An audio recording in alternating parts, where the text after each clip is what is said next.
Burraaqee buburraaqeen galatan galchaa eeyyee burraaqee buburraaqeen galata galcha jedhanii akkasittiin miidhagsaa jiru eeyyee sirriitti burraaqanii galata dhiyeessaa jiru nuti immoo galatoomaa cidha obbolaa keenyaa irratti akkasittiin argamtanii hundumti keessan akkasittiin miidhagsuu keessaniif ulfaadhaa eebbifamaa jennaa kunoo akka kanatti itti dhiyaadhaa bohaaraa.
Keenya lolaa waaqaa jechaa jiru akkuma argaa jirtanii warri kaan cidha tokko keessa cidha hedduutu jira akka jedhan shamarran babbareedduu kanarra iji keessan bu'ee ilaallachaa akka jirtan abdii qabna ittis bohaaraa galatoomaa cidha gaarii eebbaa fi bashaatuun jenna irra deebinee.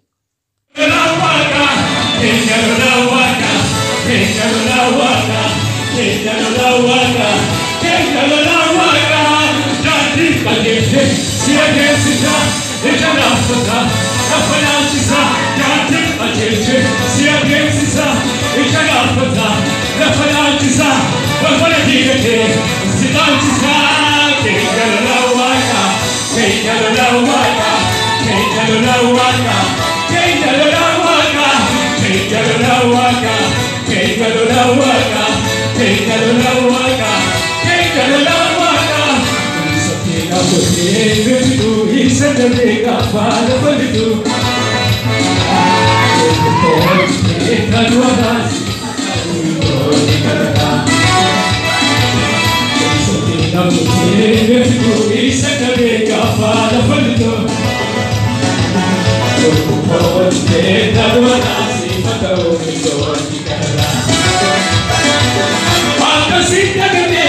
Akka itti bohaaraa jirtan abdii guutuu qabna.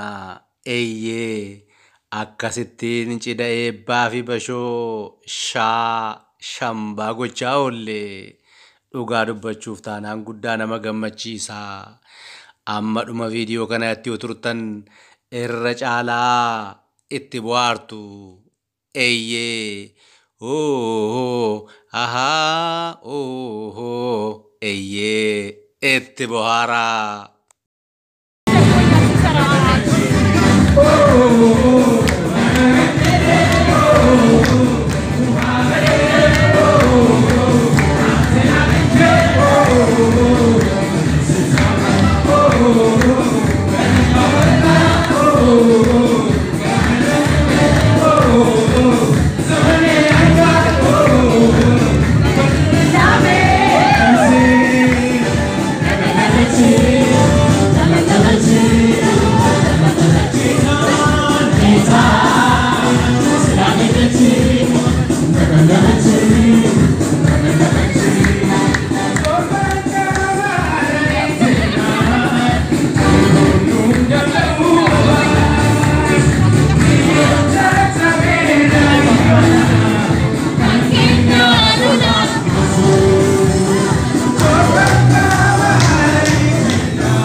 Ani abbaa koo si godhadheera lubbuu koo irratti si moosiseera.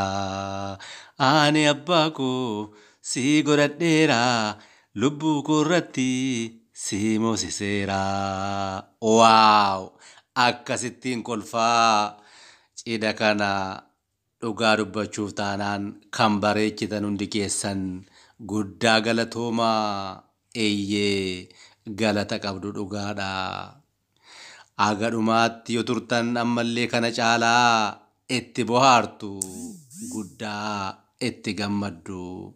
Cidha gaarii hunda keenyaaf jenna galatoomaa.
Irra deebinee baga geessan baga gammaddan jenna.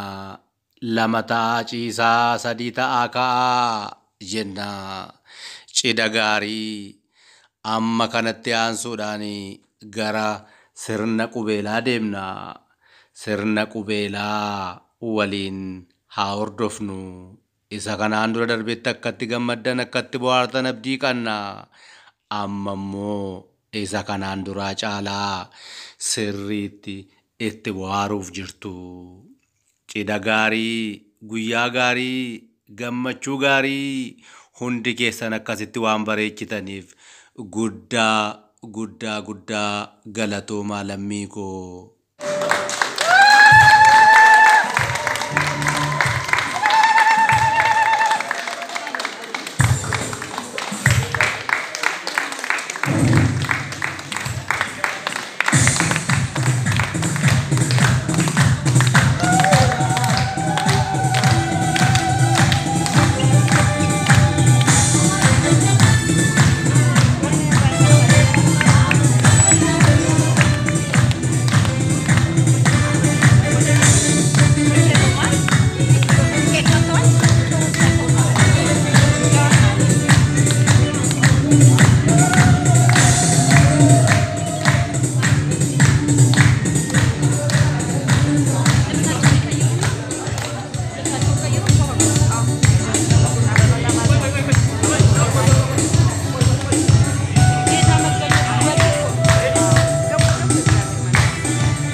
Ammaaliinan baasa gatii kee ammaaliinan baasa.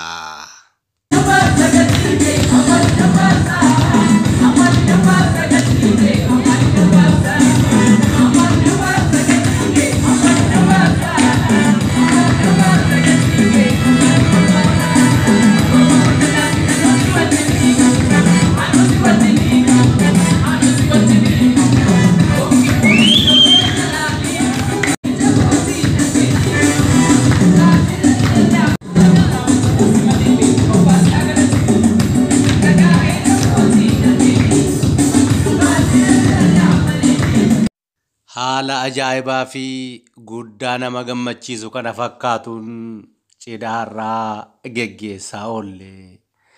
Guddaa galatoomaa eeyyee isinis baga gammaddan eebbaa fi bashooni. Cidha gaarii guyyaa gaarii ulfaadhaa nagaan nuuf jiraadhaa isaanis kunoo nagaa isinitti dhaamaa jiru yeroo gaarii.